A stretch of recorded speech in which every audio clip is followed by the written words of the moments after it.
क्योंकि उन्होंने हस्तमैथुन बहुत लंबे समय तक किया, संतुष्ट नहीं कर पा रहा है आप और यह शादी टूटने के कगार पर आ गई हो, ऐसा कोई केस? ऐसे हजारों केस मेरे पास आए, हजारों। वो उसे मातृत्व भाव से देखता था। अच्छा, मतलब देवर से शादी कर दी। बोला मुझे नफरत होती है, मैं इस काम के लिए तैयार ही नहीं होता हूँ। जिन्होंने धातु 6 का अधिक किया है उनके लिए देखिए ये संजीवनी की तरह ये औषधियाँ हैं। स्वामी जी, किसमें काम आता है ये धातु 6 हुए लोगों को ताकत देता है। ये इसको खाया कैसे जाता है स्वामी? हाँ, इसको पतले स्वामी जी, ऐसा कोई केस है हाँ कि शादी हो गई हो, हाँ, और शादी कर दिया घर वालों ने, देखने में भी ठीक ठाक रहा हो, लड़का मतलब हृष्ट पुष्ट और सब कुछ, लेकिन यौन दुर्बलता ऐसी कि वह संतुष्ट नहीं कर पा रहा है और यह शादी टूटने के कगार पर आ गई हो, ऐसा कोई केस? ऐसे हजारों केस मेरे पास आए, हजारों। एक दो बताएं जो आप ताजुब करेंगे। कुछ लोग ऐसे आए कि वो इस बात से दुखी थे जी कि साहब मैं मना करता रहा कि मैं इस योग्य नहीं हूँ घर वालों से। अच्छा, लेकिन घर वालों ने मेरी एक नहीं सुनी और शादी कर दी। ये शायद 3 दिन पहले ही एक लड़का आया था हिसार से। अच्छा, और उसके साथ क्या हुआ, नाम तो नहीं लूँगा। नहीं, नाम लेना भी नहीं है। हाँ, वो पढ़ा लिखा खूब जी, और उसका अच्छा व्यापार था। उसका बड़ा भाई की डेथ हो गई जी, तो उसकी जो पत्नी थी वो उनके साथ बांध दी गई। अच्छा, अब वो उसे मातृत्व भाव से देखता था। अच्छा, मतलब देवर से शादी कर दी। और वो उसे माँ के भाव से देखता था। लेकिन उसके ससुराल वालों ने और उसके घर वालों ने वो ज़बरदस्ती उसके साथ शादी करने के लिए विवश कर दिया। जी, उसका एक बच्चा भी है। जी, तो मैं आपको क्या बताऊं, वो ऐसे रो रो के हमसे कह रहा था कि मैं करूं क्या। हालांकि फिर उसने मतलब उसका भाव उत्पन्न नहीं हो रहा, नहीं हुआ, सहवास भी किया उसने, सब बात हुई, लेकिन वो ये कह रहा है कि कैसे भी जान छूटे, अगर ये रही तो मैं सुसाइड कर लूँगा। रोया। मेरे रिश्तेदार भी आए हुए थे, उन्होंने भी उसे समझाया कि भाई ऐसा कुछ नहीं है। अब जब एक तो ये वैधानिक तुम्हारा हक हो गया जी, तो इसमें कोई बुराई नहीं है। बोला मुझे नफरत होती है, मैं इस काम के लिए तैयार ही नहीं होता हूँ। फिर मैंने उसे समझाया कि भाई अब तो शादीशुदा हो गए तुम मुझसे, तो मैं कि तुम कुछ आउटिंग करो, ज़रूरी नहीं है कि ये काम करो, कुछ तीर्थों में घूमो, कुछ बाहर जाओ साथ में, कुछ रेस्टोरेंट्स में जाओ, तो धीरे धीरे धीरे धीरे आपकी भावनाएं उधर पलटेंगी। और फिर कुछ ऐसी औषधियाँ का सेवन करो जो आप में ताकत, बलिष्ठता दे। बोले साहब बलिष्ठता तो मेरे पास खूब है, लेकिन मन भाव पैदा नहीं पैदा हो रहा है। तो एक केस तो ये आया, और ऐसे केस तो हजारों आए जिसमें वो शादीशुदा भी नहीं थे जी, और उन्होंने इसका अभ्यास भी किया, मतलब ये कुकर्म भी किए और उसमें नाकाम रहे, क्योंकि उन्होंने हस्तमैथुन बहुत लंबे समय तक किया जी, और बेकार होकर के घर वालों से छिप करके पढ़ने वाले विद्यार्थी मेरे पास आए। पता नहीं पैसे चुरा के लाए, पता नहीं कहाँ से पैसा उन्होंने अरेंज किया, और हमने उन्हें बहुत सी विधियाँ बताई कि पैसे मत बर्बाद करो, आप लोग इस तरह से कर लो। देखो अभी आपको दिखाएंगे बिदारी कंद जी, यहीं मिलेगा और बहुत सी औषधि यहीं मिलेंगी, यहीं जंगल में ही।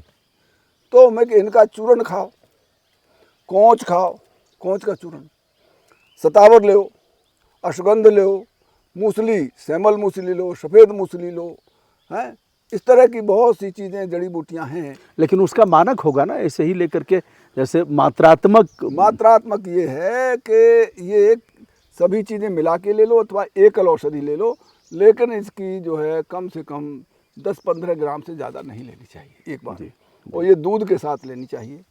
और इन्हें शाम को दूध गाय का, भैंस का, बकरी का, किसी का भी दूध लो, लेकिन दूध से होना चाहिए। इससे क्या होगा, ये अत्यधिक पौष्टिक होती हैं, लेकिन अब अफसोस ये हो रहा है कि अब जड़ी बूटियों में वो ताकत नहीं रही पुरानी जैसी, तो इनमें भी शक्ति क्षीण हो गई है। तो ये अधिक मात्रा में ली जा सकती हैं। जंगल में है तब तो ठीक है, यदि उगा रहे हैं और रासायनिक खादों का प्रयोग कर रहे हैं तो ताकत तो रहेगी। बेकार है, नेचुरल लीजिए, इसीलिए तो हम इन जंगलों में रहते हैं जी। तो ये चीज़ें लीजिए। या फिर पारे की बनी दवाएं लीजिए, अथवा और एक चीज़ बता दूं मैं आपको, स्वर्णभंग जो होती है, जी। स्वर्णभंग बहुत अच्छी चीज़ है। स्वर्णभंग और मकरध्वज, अच्छा। ये दोनों को शामिल लीजिए, अथवा स्वर्णभंग और अकर करा लीजिए, अथवा स्वर्णभंग के कई योग हैं जिसमें इन दवाओं से आप लाभ उठा सकते हैं। जो जिनके पास पैसा नहीं है वो लोग कर सकते हैं। जी। कुछ भस्में ऐसी हैं और कुछ पारे की बनी हुई औषधि, जैसे पूर्ण चंद्रोदय रस है, जी। और अनेकों दवाएं, जी। अनेकों दवाएं हैं। खान पान में परिवर्तन करके भी निश्चित इसको रूप से किया बंद जा करना सकता चाहिए। है। अच्छा, तो 3 केस हो गए आपके। जी। चौथा केस, जी। चौथा केस एक आदमी बहुत मोटा, जी। तगड़ा जी। और तंदुरुस्त, जी। बिल्कुल हृष्ट-पुष्ट, और करीब उसकी उम्र होगी 34-35 साल का। जी। वो आया, पहले तो वो खुला ही नहीं, उसने हमें नाड़ी दिखाई, तो नाड़ी देखी हमने, तो जी। नाड़ी उसकी धातु 6 की बोल रही थी। अच्छा। तो हम बोले कि धातु 6 वाला आदमी तो कमजोर नाड़ी से पता लग जाएगा। पता लग जाएगा। जी। अरे तू यहाँ मत जा भाई, इधर आ होनी। कितना कितना देर में नाड़ी से पता लग जाएगा? जैसे ये हमारा तो अभी 5 मिनट में। हाँ, जैसे हमारा पकड़ के आप देखिए, पहचान बताता हूँ आपको। जी। ये उंगली वात रोगों को बताती है, ये पित्त वालों को बताती है, ये कफ वालों को बताती है। जी।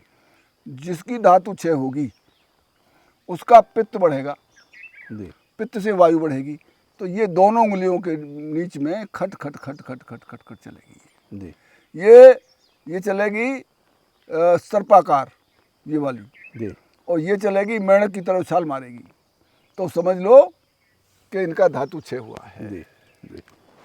ये इसकी पहचान है। जी। तो नाड़ी से ऐसे पता लग जाएगा। तो वो मैंने देखा, जी। तो इस नाड़ी के 2-3 मामले होते हैं। जी। या तो उसको कैंसर है, कैंसर के भाई ये लक्षण होते हैं। अच्छा। हाँ, जी। जब वो पित्त नाड़ी मेंढक चाल में चले और वायु की नाड़ी सर्पाकार चले, तो समझ लेना या तो कैंसर है या धातु क्षीण है। जी। तो मैंने कहा कोई इन्फेक्शन तो मैं भी नहीं समझ, कोई इन्फेक्शन नहीं है। तो जी। फिर मैंने उससे कहा, लाला तुम इतना धातु 6 करते हो, कैसा धातु 6 होती नहीं, करूं क्या? इसलिए तो आया हूं मैं पत्नी के योग्य ही नहीं हूँ। क्यों?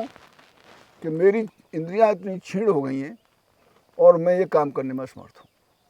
मैं तुम्हारा इतना हट्टा कट्टा शरीर, कैसा वो सब ठीक है, लेकिन मैं करूँ क्या? तो उसको फिर हमने बहुत से लोग क्या होते हैं कि साइकोलॉजिकल नपुंसक बने बैठे हैं, वो करने में समर्थ हैं जी। लेकिन कुछ ऐसी बातें सुन लेते हैं, आत्मबल गिर गया है उनका ना, ये वो समझता है कि मैं बहुत कमज़ोर हूँ, मैं ये नहीं कर पाऊँगा। जी। पहले से ही साइकोलॉजी बिगाड़े रहते हैं। तो जब साइकोलॉजी बिगड़ जाती है तो भी वो उस काम को नहीं कर पाते, और धीरे धीरे धीरे धीरे उन्हें क्लीवता आ जाती है। तो वो उसी का शिकार था। तो उसे साइकोलॉजिकली हमने बूस्टअप किया और कुछ औषधियाँ दी, तो वो ठीक हो गया। जी।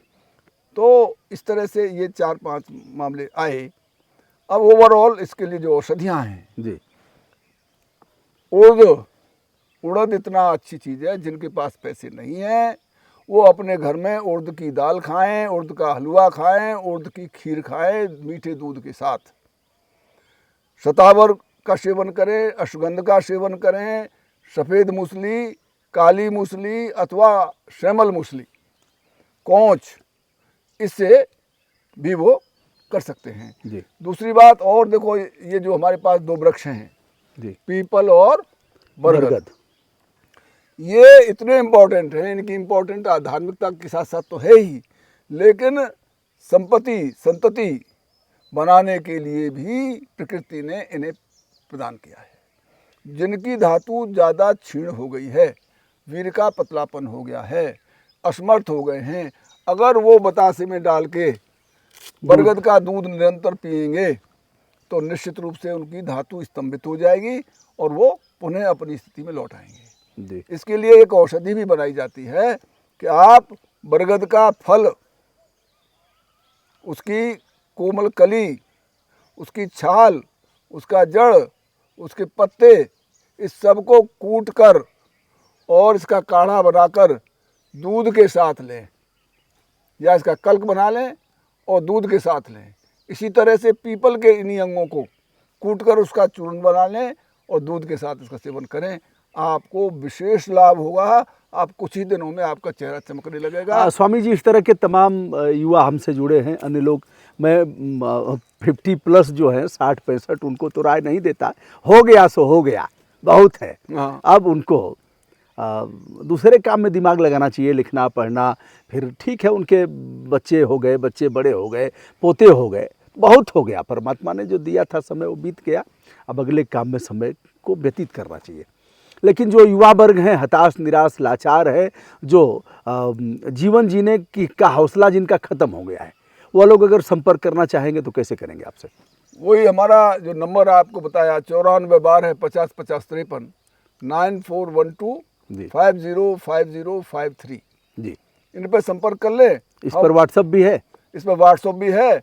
अपनी समस्याएं व्हाट्सएप पर लिख के भेजें। हाँ तो हम उन्हें जवाब देंगे जी, और उन्हें कंसल्टेंसी भी देंगे। जी, और बेहतर ये है कि दवाओं की बजाय जी, स्वयं संयम करें।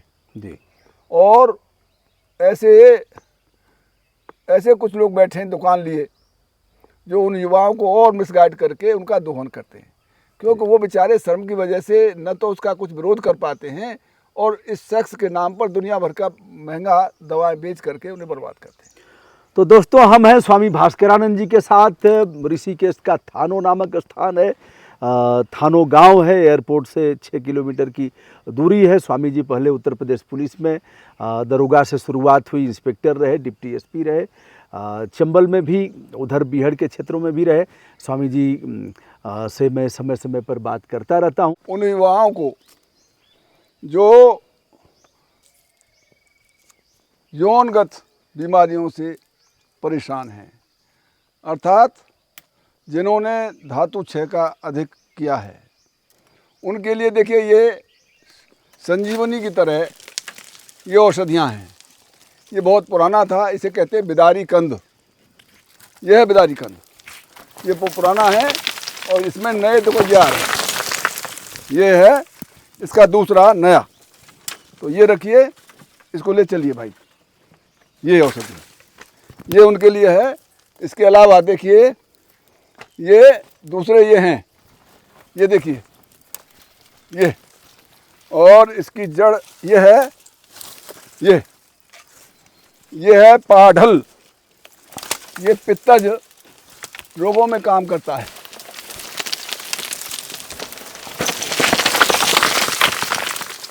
ये है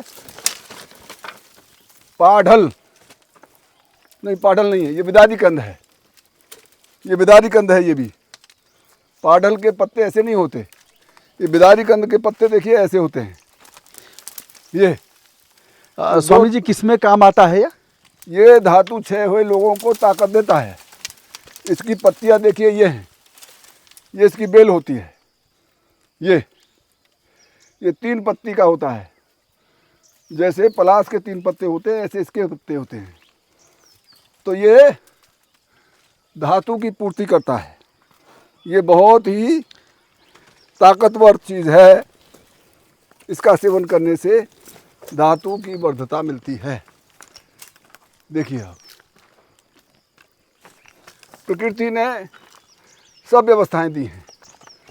ये देखिए इसका ये पत्ते भी देखिए, बेल भी देखिए। इसको खाया कैसे जाता है स्वामी? हाँ, इसको पतले पतले चिप्स सी बना करके सुखा लो। अच्छा, सुखाने के बाद उसका पाउडर बना लो, और पाउडर बनाने के बाद दूध से इसका सेवन करो। यह कितने साल का होगा स्वामी जी? ये देखिए इसका जो मैं पहले वाला दिखाया आपको जी, कहाँ है ये जी, ये तो 50 वर्ष का है। अच्छा, ये खत्म हो गया। ये ख़त्म हो गया, लेकिन इसने अपना अस्तित्व बनाने के लिए ये कुछ हद तक अभी हरा है, ताकि उसी से इसमें जी, इसकी वो वृद्धि होती रहे। इसी का ये है बच्चा। इसको भी दूध के साथ लेना है? दूध के साथ लेना है इन औषधियों को। ये 2 तरह के होते हैं, एक क्षीर बिदारी और एक होता है काष्ठ बिदारी। जी, काष्ठ बिदारी जो होता है वो कठिन होता है, क्षीर बिदारी आसान होता है। देखो ये हाथ से अगर इसे टाइट कर दोगे तो इसमें से रस्सा निकलने लगता है। जी, ये देखिए दूसरा निकल रहा है, देखिए दूध निकल रहा है। जी हाँ, जी हाँ, इसे क्षीर बिदारी कहते हैं। जी। तो ये इस तरह के हैं।